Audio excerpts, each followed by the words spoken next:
오늘 말씀의 제목은 하나님께서 한 몸 되게 하신 부부라는 제목으로 말씀 나누기를 원합니다. 오늘 본문에 보면 바울이 성경적인 결혼관이 무엇인가, 그 결혼에 대해서 성경적인 원리를 가르치고 있는 것은 아닙니다. 잘 들으셔야 됩니다. 예수께서 가르치신 결혼의 원리를 고린도 교회의 상황에 맞게 적용하고 있음을 우리가 분명히 알아야 됩니다. 왜냐하면 당시 고린도 성도들이 헬라의 그 이원론적인 사고로 말미암아서 금욕을 강요하고 이 강요된 금욕으로 말미암아 결혼 생활에 장애를 주고 또 결혼을 파괴하는 일들에 이제 앞장서 있었기 때문에 왜곡된 이들에게 바울이 예수 그리스도의 가르침을 가르치는 것과 동시에 또 예수님께서 가르치는 상황과 다른 그런 고린도 성도들에게 결혼의 파기됨이 어떤 의미이고 또 어떠한 경우에 이혼을 허락해 주는가, 이것에 대해서 설명을 하고 있습니다. 그리고 결혼을 어떻게 유지하는 것이 바른가를 생각할 수 있도록 지금 본문에서 설명하고 있습니다. 그래서 우리가 오늘 본문을 통해서 보아야 될 것이 이 본문 안에 있는 우리의 오해되는 그 선입견들, 이것을 교정하시고 하나님께서 보시는 결혼의 그 생활, 그것이 무엇인가를 우리가 함께 살펴보시기를 원합니다. 먼저 바울이 오늘 본문에서 세 가지 부류의 사람들에게 말씀을 권면하고 있습니다. 먼저 8절 9절에는 결혼하지 않은 상태, 현재적으로 결혼하지 않은 상태에 있는 사람들에게 권면합니다. 지금 현재적으로 결혼하지 않은 상태가 어떻습니까? 미혼인 사람들이거나 결혼을 했었으나 다시 홀로 된 사람들, 사별한다든지 이혼한다든지를 통해서 다시 홀로 된 사람들에게 8절 9절에서 권면하고 있고요. 10절 11절에서는 신자들끼리 결혼한 결혼에 대해서 이야기를 하고 있습니다. 그리고 12절부터 16절에서는 불신자와 결혼한 자들을 통해서 뭔가를 권면하고 있는 것입니다. 그러니까 크게 세 부류로 지금 나눠서 바울이 설명을 하고 있습니다. 바울이 그렇다면 왜 이렇게 세 부류의 사람들을 나눠서 설명을 하고 있는 것일까요? 그냥 그런 거 없이 성경적인 결혼이 무엇이다 라고 말해놓고 그것을 근거로 말미암아서 그것을 지켜서 살아가면 될 것인데 바울이 왜 이렇게 구분지어서 고민하는 것인가? 이것이 이제 바울의 의도가 숨어져 있다는 것이죠. 한 가지 특이한 점이 있습니다. 세 부류를 나눠서 설명하는데 바울이 세 부류를 이야기할 때 자기가 권면하는 근거가 달라요. 8절 말씀 보세요. 8절 말씀에 뭐라고 되어 있습니까? 미혼인 상태인 사람들에게 내가 어떠한 것을 이른다라고 되어 있습니다. 내가 결혼하지 아니한 자들과 과부들에게 이르노니라고 되어 있습니다. 그러니까 내가 무엇을 말한다라고 있는 거예요. 그러니까 이 지금 권면의 근거가 누구냐면 자신이라고 밝히고 있는 거예요.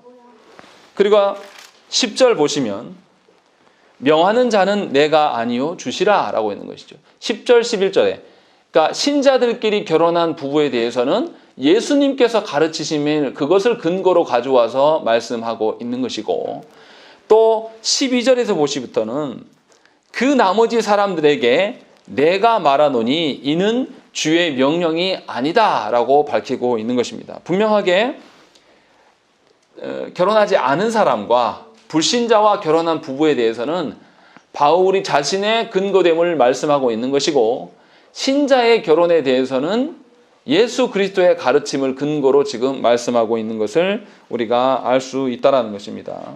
이것이 바울이 지금 결혼에 대해서 설명하는 특이한 점이에요. 그러면 분명히 바울이 그 모든 것을 예수님의 가르침의 근거로 설명해야 될 텐데 왜 이렇게 하고 있지 않는가라는 것에서 우리가 생각을 해봐야 된다는 것이죠. 분명히 바울이 예수님의 가르침을 무시하는 것은 절대 아니에요. 그러나 예수님께서 가르치시는 그 권면의 대상자들과 바울이 지금 권면하고 있는 대상자들이 본질적으로 다릅니다. 예수님께서 가르치신 그 결혼에 대해서 가르쳤던 상황은 유대인들을 향해서, 그러니까 모두 다 신자인 부부에 한해서 결혼의 어떠함의 원리를 설명해 주셨단 말이에요. 그런 상황과 바울의 상황은 완전히 달라요. 바울은 어떤 상황입니까? 결혼 생활을 하다가 멈춘 분도 있고, 또 이미 고린도 교회는 어떻습니까? 원래 이방인들로 이루어진 곳이에요. 그러니까 원래 안 믿는 부부끼리 둘이 결혼을 했는데, 두 사람이 결혼을 했는데 한 사람이 믿게 된 이런 상황. 그러니까 부부관계이긴 하지만 하나는 신자고 하나는 불신자인 그런 상황이 있다라는 것이죠. 그러니까 예수님께서 가르치는 상황과 많이 다른 것이기 때문에 바울이 그 상황에 맞게 예수님의 말씀을 적용하고 있습니다. 분명히 신자인 부부에 관해서는 예수님께서 뭐라 그러냐면 부부 모두가 신자일 경우에는 하나님의 언약 자손으로서 하나님의 언약을 받아들이고 인정할 때에 모든 말씀의 기준을 적용할 수 있다고 말씀을 하셨어요. 즉 결혼의 목적 자체가 어떤 세상적인 두 부부 간의 하나됨만을 말하는 것이 아니라 분명히 연합적인 측면, 이 연합적이라는 것은 두 사람의 연합이 아니라 예수 그리스도의 연합의 그 확장판, 그 시작이 결혼임을, 가정임을 우리가 알 수 있다는 것이죠. 그러니까 그리스도의 사랑으로 말미암아서 서로가 하나 되는 그런 관계성을 유지할 수 있는 시작점이 뭐냐면 바로 가정이고, 이 가정은 교회의 시작이라고 말할 수가 있다는 것입니다. 이렇게 예수님이 가르치셨고, 이것을 근거로 말미암아서 바울이 예수님께서 지적하시지 않은 불신자와의 결혼을 근거로 지금 권면하고 있는 것입니다. 그렇다면 바울의 말이 하나님의 말씀과 상관없는 것이냐? 그렇지는 않아요. 바울이 지금 이방인 교회들에게 결혼에 대해서 권면하는 이 말씀은 성령께서 바울을 주도적으로 사용하심으로 말미암아서 하나님이 계시하고 있는 것이기 때문에 분명히 바울의 개인의 의견으로 볼 것이 아니라 하나님께서 우리에게 주시는 말씀으로 우리는 바라봐야 된다는 것입니다. 중요한 것은 바울이 예수님께서 가르치신 그 상황의 근거로 말미암아서 그렇지 않은 상황들을 확장하면서 적용하면서 교회됨이 무엇인가를 바르게 가르치고 있다는 점입니다. 그래서 그런 관점으로 오늘 말씀을 보셔야 돼요. 자, 그러면 이제 한 절씩 보시겠습니다. 8절 9절에 보면은 홀로 된 자들을 위하여서 바울이 권면을 하고 있습니다. 아까도 말씀드렸지만 홀로 된 자들은 결혼을 아직 하지 않은 상태 또는 결혼을 했다가 홀로 된 자들에게 지금 권면하고 있어요. 그런데 8절에서 무슨 이야기 합니까? 홀로 되었으면 그냥 지내는 것이 좋겠다라고 이야기를 합니다. 고린도전서 7장에서 보면요, 주로 반복되는 말씀이 하나님이 부르심대로 그대로 있어라, 이런 뉘앙스가 굉장히 많습니다. 11절에도 보시면 만일 갈라섰으면 그대로 지내든지 라고 되어 있고, 또 17절에도 보면 각 사람을 부르신 그대로 행하라, 또 20절에도 보면 각 사람은 부르심을 받은 그 부르심 그대로 지내라 라고 되어 있는 것이죠. 다시 말하면 지금 바울이 권면하고 있는 내용은 뭐냐면 8절에서 말씀하시고 있는 것은 하나님이 우리를 부르신 그 상태 안에서 하나님의 의도와 뜻을 살피고 하나님이 부르신 그 현장에서 하나님의 어떠함을 보라는 거죠. 우리는 환경과 상황이 바뀌면 뭔가 우리가 변화될 것이고 우리가 하나님 앞에 더 순종할 것처럼 생각을 하지만 바울은 정반대 이야기를 하는 것이죠. 지금 상황에 그냥 있으라는 거죠. 다시 말하면 8절에서 홀로 지내라 라고 말하는 것은 뭐냐면 우리가 지난주에 말씀드린 것처럼 독신도 어떤 독신을 말한 것이었죠? 하나님이 은사를 주심으로 말미암은 독신을 이야기를 했습니다. 자기처럼 지낼 것들을 고린도 성도들에게 권면했는데 바울이 독신의 삶을 지내면서 뭐 하고 있었습니까? 하나님 나라의 질서가 무엇인지를 하나님 나라의 확장을 위하여서 그가 헌신하면서 자신의 독신을 온전하게 하나님 보시기에 합당하게 균형된 상태로 살아가고 있었다는 것이죠. 그러니까 바울이 육신적인 자녀는 없었지만 분명히 이방 교회들을 전도하면서 영적인 자녀들을 충만하게 풍성케 하는 사역들을 하고 있었고 그런 방식으로 독신의 은사를 이제 설명을 하고 있습니다. 그러면 8절에서는 분명히 홀로 지내라고 했는데 9절에는 뭐라고 되어 있습니까? 만일 절제할 수 없거든 결혼하라 라고 되어 있습니다. 이 9절의 말씀이 오해되는 것이 굉장히 많아요. 8절을 전제하지 않고 9절만 딱 읽으면 어떻게 합니까? 결혼은 뭐 하라고 하는 거죠? 자기의 성적 정욕을 풀기 위해서 하는 거다. 이렇게 들려질 가능성이 굉장히 높아요. 그러나 7장 전체에서 보면 분명히 독신도 하나님의 은사고 결혼도 하나님의 은사라고 밝혔습니다. 다시 말하면 9절에서 지금 말하고 있는 것은 그들이 절제를 행하지 않고 있거나 또 절제를 할 수 없는 그런 상황을 전제로 말하고 있는 것입니다. 바울이 성욕 때문에 성욕을 풀기 위해서 결혼하라는 의미가 아니라 하나님께 은사를 받은 자들이 은사를 받은 대로 삶을 온전하게 유지하기 위하여서 하나님의 부르심대로 결혼하라는 거예요. 그러니까 결혼도 은사적인 측면으로서 바라보고 있는 것입니다. 내가 하고 싶어서 내 의도대로 하는 것이 아니라 정말로 내가 결혼의 은사를 받은 자인 것을 확인받고 그로 말미암아 하나님의 보시기에 합당한 결혼이 무엇인가 그것을 꿈꾸면서 결혼하라는 의미지 절대로 그거 없이 그냥 정욕이 불타올라서 정욕을 해소하기 위해서 결혼하는 것을 목적으로 말하고 있는 것이 아니란 말이죠. 그러니까 바울이 성적으로 죄를 범한 자들이 죄의 어떤 열망함으로 말미암아 자신의 젊음을 불타오르는 것을 허비하는 것으로 낭비하는 것으로 바라보고 있으면서 그렇지 말고 하나님의 부르심대로 결혼에 임해라 라는 것이 지금 9절의 말씀이라는 것입니다.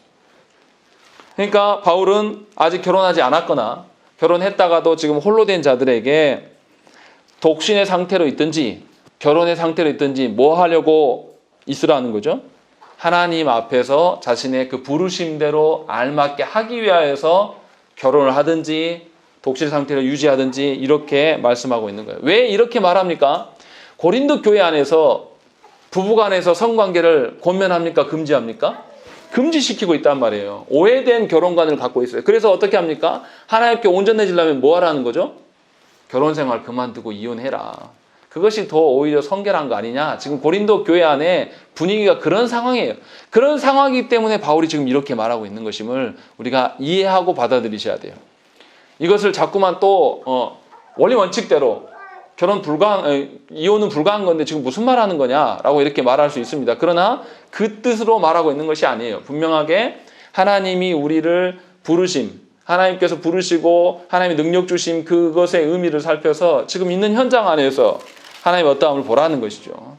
그리고 두 번째로 신자 간의 결혼 생활에 대해서 이야기를 합니다. 10절과 11절에 그게 나오는데요. 10절과 11절의 근거가 뭐냐면 주께서 가르치십니다 라고 있는 거죠. 명하는 자는 내가 아니요 주시다 라고 이야기를 하는 거예요. 그럼 이제 예수님께서 어떻게 가르치셨는가를 말하면 됩니다. 예수님께서 유대인들에게 말씀을 가르치셨습니다. 그래서 모든 가정은 하나님을 알고 있고 믿는 자들로 이루어진 가정이었습니다. 그래서 부부 모두가 자기 스스로는 다 자신은 언약 자손입니다 라고 인정하고 있는 것이고 그렇기 때문에 가정 역시도 하나님의 언약을 받아들이고 이 언약을 인정하는 그 가정의 기준으로 말할 수밖에 없다는 것이죠. 그래서 예수님께서 그것을 근거로 말미암아서 부부가 이혼하지 말 것들을 권면했습니다. 마태복음 19장 3절, 4절, 5절 말씀 제가 읽어드리겠습니다.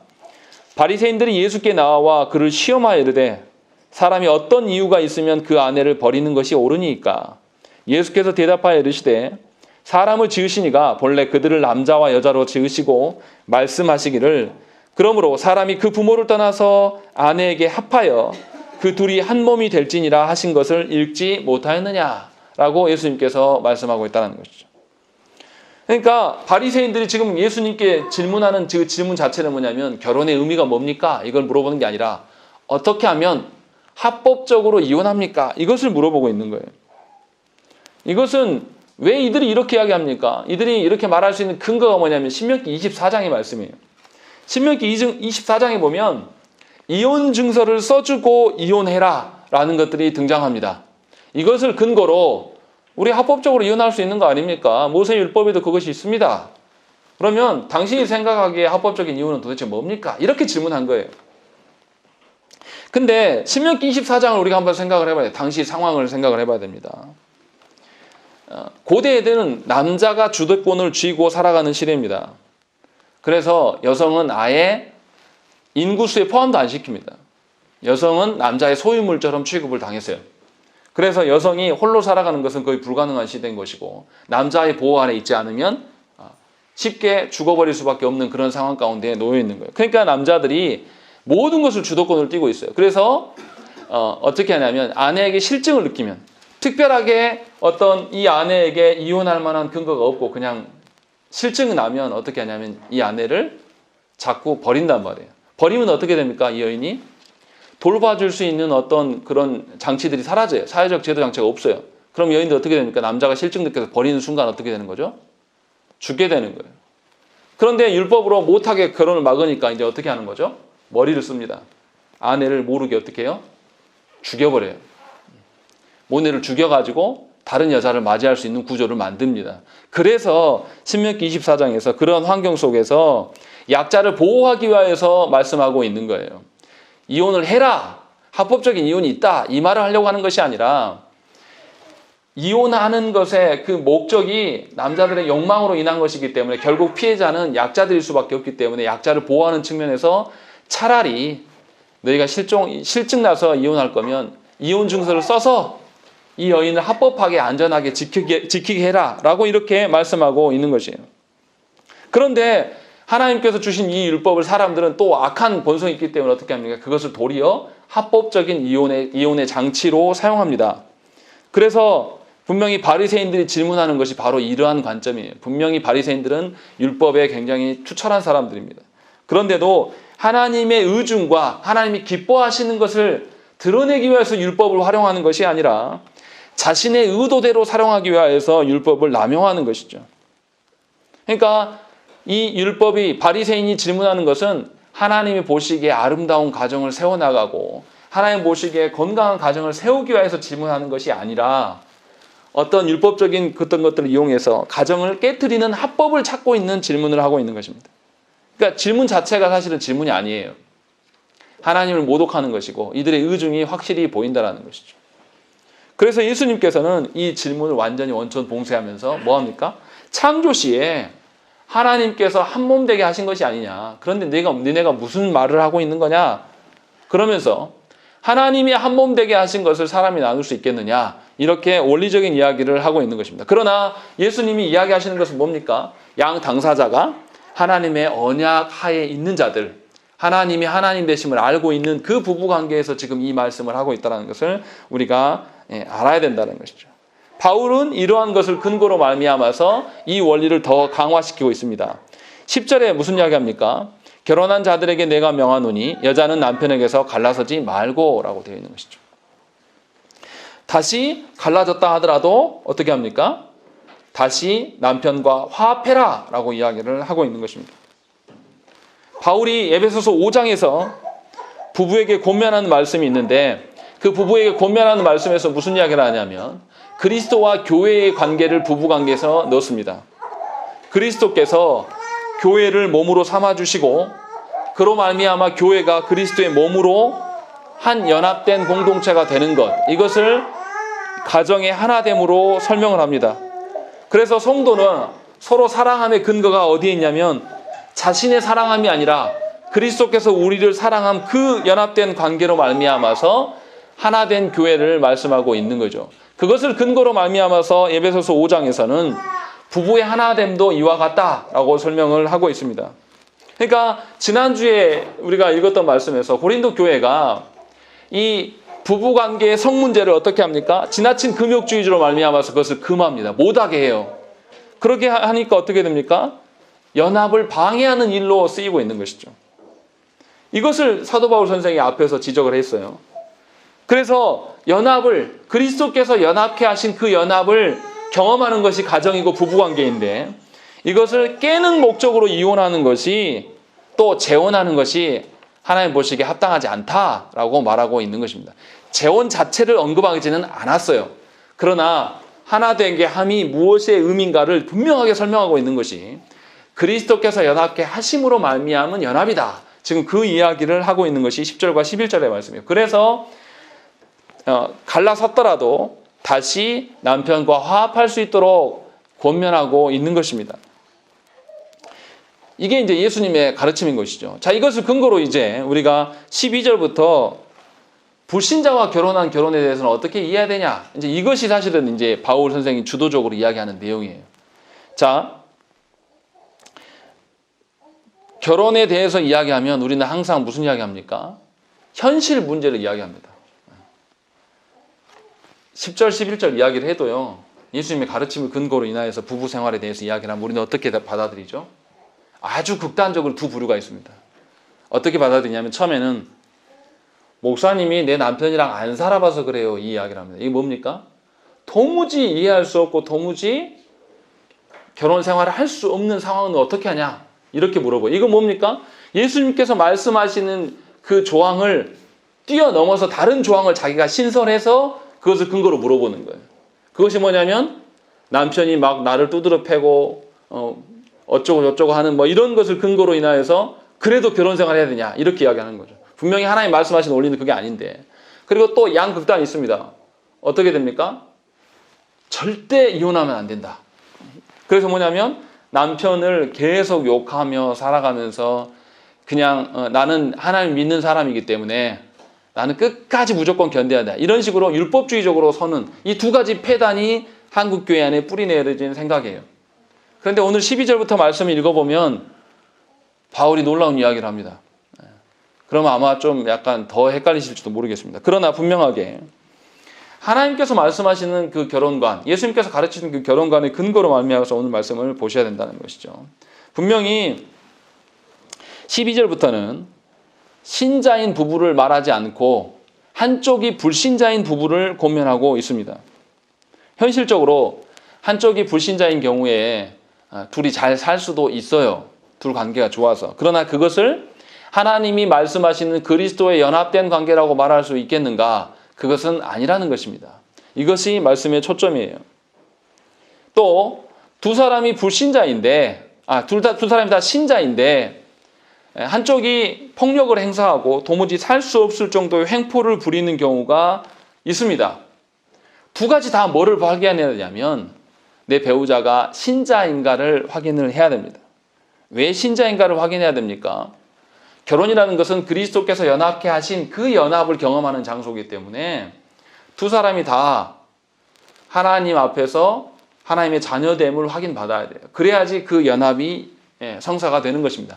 다시 말하면 성경에서 부부간의 이혼이 절대 불가하다는 입장은 부부 모두 신자일 경우에 하나님을 알고 하나님의 언약 가운데 거하기를 소망할 경우에 해당합니다. 만약 폭행을 일삼는 남편이 신자라면 그 남편이 신자일 수가 없는 거죠.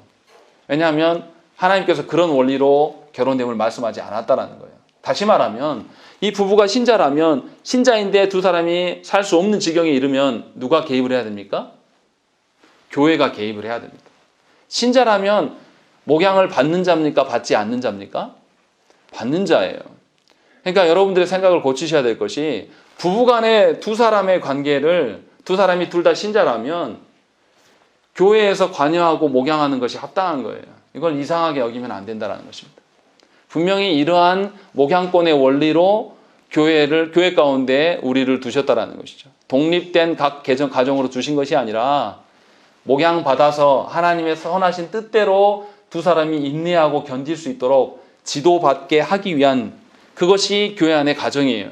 그러니까 신자라고 말하면 분명히 목사와 당회를 통해서 그 사람들이 권면받고 지도받아야 된다는 것이죠. 그러니까 가정이 깨어지는 책임은 두 사람만에 있는 것이 아닙니다. 어디에도 있는 것입니까? 교회에게도 책임이 있는 거예요. 교회에도 책임이 있고 그 두 사람이 부모, 육신의 부모, 신자된 부모들도 책임을 져야 하는 것입니다. 분명하게 한 가정이 깨어지면 교회 전체의 문제인 것이고 이것을 교회가 동반 책임을 져야 됩니다. 그런 면에서 분명하게 두 사람이 부부인 경우에는 이 목양이 이루어지고 권면이 돼요. 하나님의 말씀 앞에서 바르게 지도함이 가능합니다. 그런데 현실적으로 이것이 통하지 않을 때가 있습니다. 교회 안에 머물러 있기는 있어요. 그런데 목양받기를 현대인들이 좋아합니까? 좋아하지 않습니까? 이혼을 떠나서 지금 가정된 이야기를 하지 말고 그냥 목양만 이야기를 놓고 했을 때 우리가 정말로 하나님의 질서 가운데 하나님의 지도받기 위하여서 신앙생활을 합니까? 그런 방식으로 교회를 찾습니까? 그렇지 않아요. 아무리 어떠한데도 다 자기 취향이 들어갑니다. 교회를 선택할 때 정말 말씀대로 살기 위하여서 내가 선택하는 분들은 정말 적고요. 자기가 경험했던, 자기가 보았던, 자기가 원하는 이런 방식의 교회를 찾아요. 그러니까 한국 교회가 고달픈 겁니다. 그러니까 교회가 오면 나에게 조금 이질적인 것이 드러난다든지 아니면 우리 젊은이들이 교회를 찾을 때 왔는데 우리 교회처럼 약간 올드한 느낌이 나요. 시편 찬송만 부르고 막 이렇게 하면 자기 취향에 안 맞는 거예요. 신앙생활을 취향의 문제로 바라보는 거예요. 목양을 취향의 문제로 바라보는 자에게 어떻게 목양이 가능하겠습니까? 이거는 불가능한 것입니다. 그래서 제가 여러분들에게 우리 교회 새 신자 오면 잡지 말라고 말씀드리는 게 그 부분이에요. 취향으로 신앙생활을 하는 분들은 말씀으로 보면 되지 않습니다. 물론 하나님이 하시면 하시죠. 그런데 정말 어렵습니다. 그 싸움이 오래 가요. 무슨 말씀을 드리려고 하는 거냐면 분명하게 신자가 무엇이냐라고 이야기했을 때 하나님 앞에서 목양받는 자예요. 심지어 자신의 결혼 생활이 극악이고 정말 지옥 같은 경험을 하고 있을지라도 하나님이 하나님 앞에서 네가 참 신자라면 인내하고 견뎌라라고 지도하신다라면 그것에 귀를 듣고 귀 기울이고 그대로 행할 수 있는 자가 신자인 것입니다. 요 이야기를 하고 있는 겁니다. 이것을 전제로 말씀하고 있는 거예요. 그래서 12절과 13절에 이제 무슨 이야기를 하십니까? 아니 한번 읽겠습니다. 12절 13절 읽겠습니다. 시작.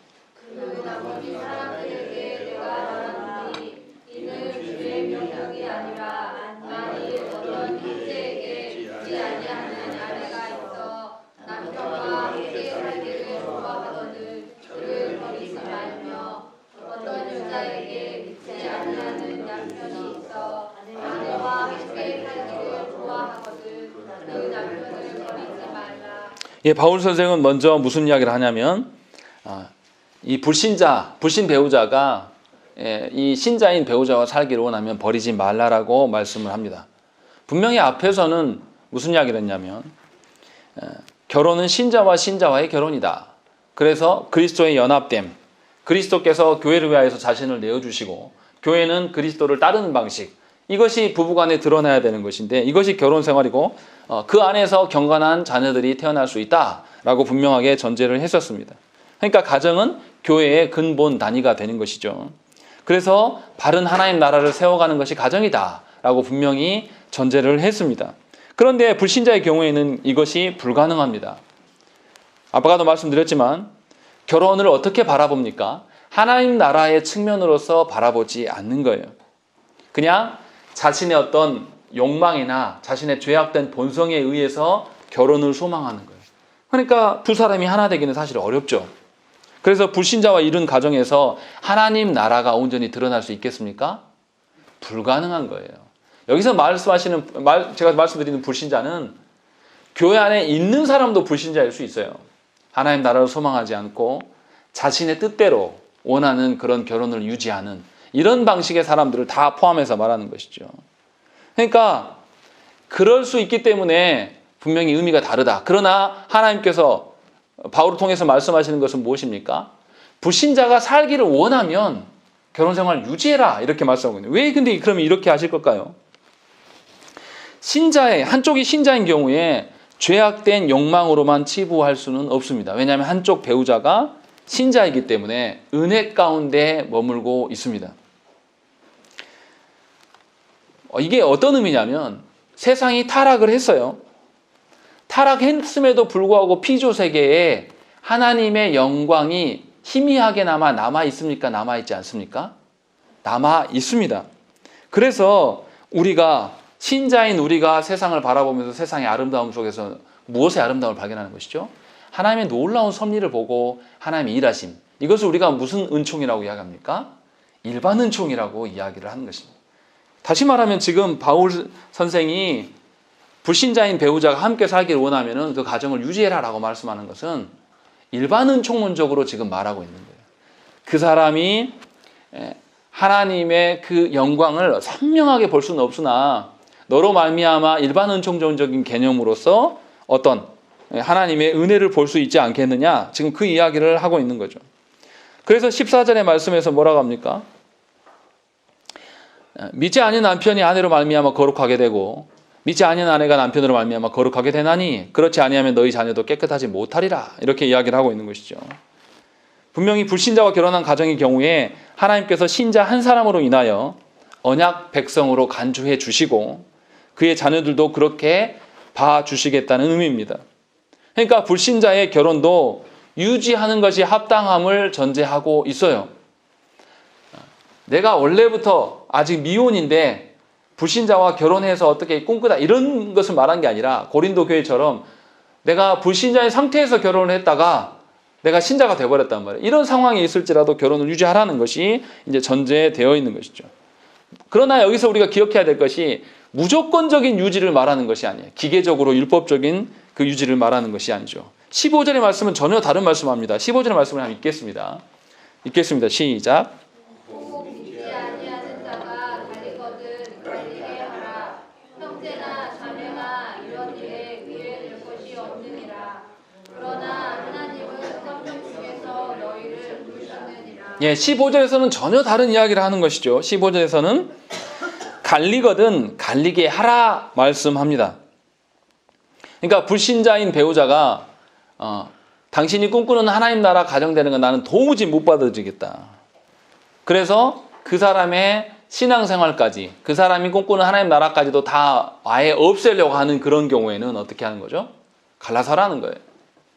그리고 갈라서고 끝나는 것이 아니라 형제나 자매나 이런 일에 구애될 것이 없다라고 이야기를 하는 것입니다. 그것에 대해서 전혀 두려워하지 말라는 거예요. 무슨 말씀입니까? 결혼 생활을 유지하는 것과 갈라서는 것의 목적이 어디에 있습니까? 하나님 나라가 세워져 가는 것. 가정도 그런 측면에서 설명을 했고 또 그것을 훼손받지 않도록 지금 살피라는 것이죠. 그러니까 분명하게 하나님께서 원하심에 장애가 없도록 하라고 명령하고 있는 것을 우리가 알 수 있다는 것이죠. 그러면 이제 이 말씀을 듣고 우리가 그러면 불신자와 결혼에 대해서는 마음대로 이혼해도 됩니까? 이렇게 물어볼 수 있습니다. 절대 그런 뜻이 아닌 것을 다 아실 줄 믿습니다. 15절 마지막에 그 말이 나와요. 뭐라고 되어 있습니까? 그러나 너희가 갈라서게 하는 것은 갈라할 수 있고 거기에 구애받지 말라라고 말하셨으나 그러나 하나님은 화평 중에서 너희를 부르셨느니라 이 이야기를 하고 있는 것입니다. 이 화평이 똑같은 단어가 1장에 나와요. 한번 찾아볼까요? 고린도전서 1장 2절 3절 말씀 읽겠습니다. 고린도전서 1장 2절 3절 말씀입니다.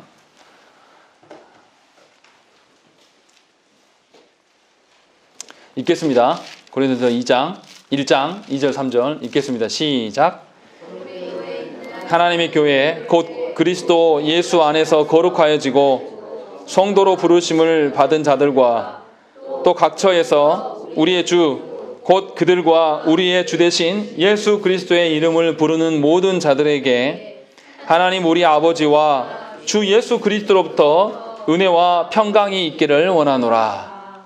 분명하게 고린도 교회 성도들이 예수 그리스도로 말미암아 거룩하여졌고 그로 말미암아 성도되었다라고 이야기를 하는 것이죠. 그 전에는 예수님을 향하여서 대적하고 예수님의 일하심에 대해서 부인했던 너희들 아니냐. 그런데도 그런 불신자였던 하나님 나라를 꿈꾸기는커녕 예수 그리스도를 부인했던 너희들임에도 불구하고 예수 그리스도께서 성령께서 일하심으로 말미암아 너희가 성도된 것을 생각해봐라. 그렇게 너희가 하나님 안에서 화평을 누린 자들이 아니냐. 그런데 너희 배우자들에게 그런 기회를 주는 것이 합당하지 않겠냐. 지금 이 말씀을 하고 있는 것이죠. 고린도 교회가 어떤 사람들입니까? 근친상간을 해도 그냥 목이 나는 교회예요. 또 어떻습니까? 파당을 짓고 서로 미워해요. 서로 속이는 일도 너무 자주 하고 있고 정말로 세상의 어떤 사회적인 도덕적 수준으로도 봤을 때도 현저하게 떨어진 자들이에요. 그런데도 하나님께서 그런 자들을 어떻게 해요? 그리스도로 말미암아서 그리스도와 연합될 수 있는 기회를 제공하셨단 말이에요. 그렇게 하나님은 화평 중에서 저와 여러분들을 부르셨단 말이에요.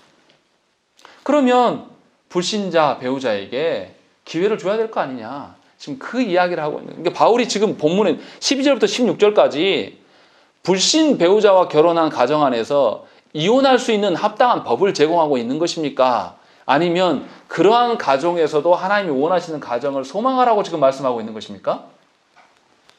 후자인 것이에요. 이 본문을 읽고 불신 배우자에 대해서는 이혼해도 된다라고 말씀한 적이 없어요.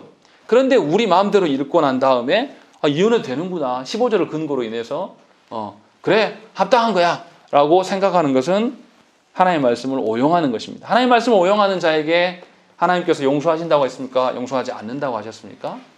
용서하지 않겠다라고 하나님 분명하게 말씀하셨다는 것이죠. 그러니까 저와 여러분들이 결혼 생활을 유지함의 원리가 바울이 지금 뭐 세 부류로 나눠서 막 설명을 했는데 바울이 의도하는 바는 뭡니까? 아무리 신자로서 살아가고 또 아무리 불신자와 살아간다 할지라도 두 가정 다 어떠라는 거죠? 두 사람이 가정이 사이가 좋든 나쁘든 두 사람의 가정이 사이가 극악에 이르든지 말든지 간에 뭐를 먼저 존중하라는 거죠? 하나님께서 가정을 통해서 드러내고자 하셨던 그 그리스도와의 연합, 하나님 나라를 소망했던 그 하나님 나라를 그 가운데서 세워나기를 소망하라는 거예요. 그렇기 때문에 상대방을 이해해주고 배려해주고 사랑할 수 있다. 지금 그 논리로 지금 설명하고 있는 거예요. 그런 원리로 바라본다라면 우리가 이혼하면서 하나님의 영광을 드러내는 것이 합당하겠느냐? 지금 그것을 볼 수가 있는 거예요.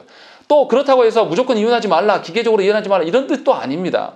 도저히 내가 신앙생활을 할 수 없고 견딜 수 없는 하나님의 영광과 내 신앙을 훼손하는 일들까지 참아라 이런 뜻은 절대 아니라는 것이죠. 그러니까 오늘 본문에서 지금 이야기하는 것은 정리해보면 이런 거예요. 오늘 본문에서 이혼해도 되냐 마냐 이 이야기를 하고 있는 것이 절대 아닙니다. 바울은 본문에서 재혼의 문제를 사실 언급한 것이 아니에요. 자신의 욕망을 따라서 가정을 만들거나 또 자신의 욕망을 따라서 가정을 훼손하는 그 두 가지 모든 일들에 대해서 반대하고 있는 겁니다. 그것이 아니고 부부간의 한몸 되는 것은 그리스도로 말미암은 그 연합이고 그것을 근거한 것이기 때문에 그렇게 가정이 태동되고 그렇게 가정이 유지되기 때문에 부부관계의 하나됨을 통해서 하나님 나라의 그 화평을 맛보고 그것을 누릴 수 있는 가정이 되기를 소망하라는 것이죠. 그럴 때에 신자는 배우자의 거룩하게 됨을 보게 되는 것이고 그것을 고려하면서 자기를 돌아볼 수가 있는 것이에요. 그러니까 복음 앞에 나나 배우자나 다 복음 안에서 참 하나님의 신자인가를 점검하고 그것을 세워나가기를 소망하는 가정 되기를 하나님께 구하라는 것입니다.